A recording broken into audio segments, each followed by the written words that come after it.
attend aux partis politiques, à savoir 1. La réduction du nombre de partis politiques en appliquant des conditions restrictives de création et de financement. 2. La relecture de la charte des partis politiques avec une réaffirmation du statut du chef de file de l'opposition. Et enfin, l'interdiction du nomadisme politique en cours de mandat.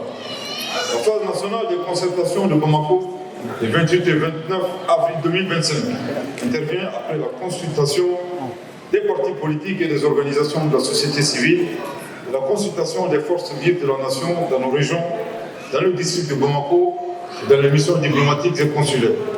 Je rappelle que la relecture de la charte des partis politiques fait partie d'un paquet de projets de texte législatifs confiés au Premier ministre, au département ministériel concerné dans le cadre de l'application de la nouvelle constitution du Mali, promulguée le 22 juillet 2023.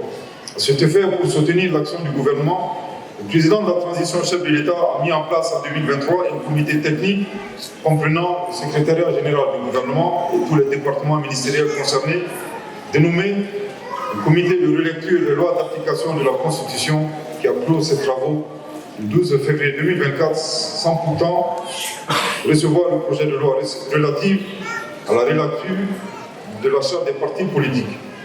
Mesdames et messieurs, les participants à la phase nationale de la consultation du peuple, grâce à votre engagement et votre rigueur dans le travail, les concertations que nous sommes en train de clôturer cet après-midi ont pu aboutir à des recommandations claires et précises, permettant au pays d'avancer et de tourner les pages obscures qui ont conduit à l'effondrement de notre pays.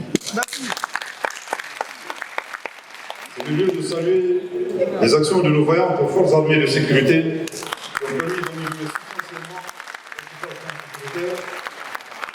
C'est le lieu également de rendre hommage à l'ensemble des victimes de l'insécurité dans notre pays, victimes civiles tout comme militaires.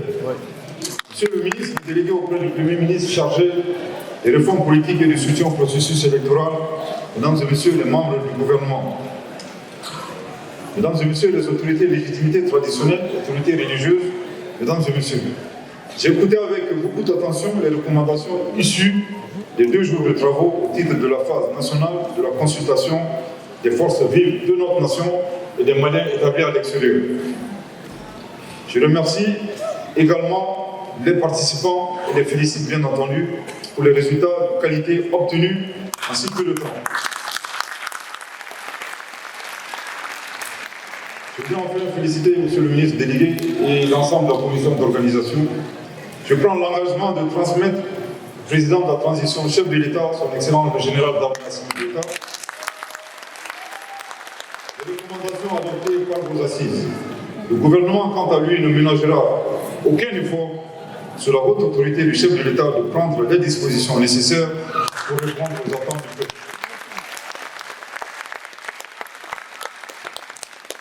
Je rappelle, depuis les années, suivant la vision du chef de l'État, l'action publique au Mali repose sur 3 principes consacrés à l'article 34 de la Constitution du 22 juillet 2023. Je cite, les principes fondés sur le respect de la souveraineté de l'État, le choix souverain du peuple et la défense de ses intérêts. Fin de citation. Merci. Celui-ci est et demeure notre boussole. Merci. Que Dieu bénisse le Mali.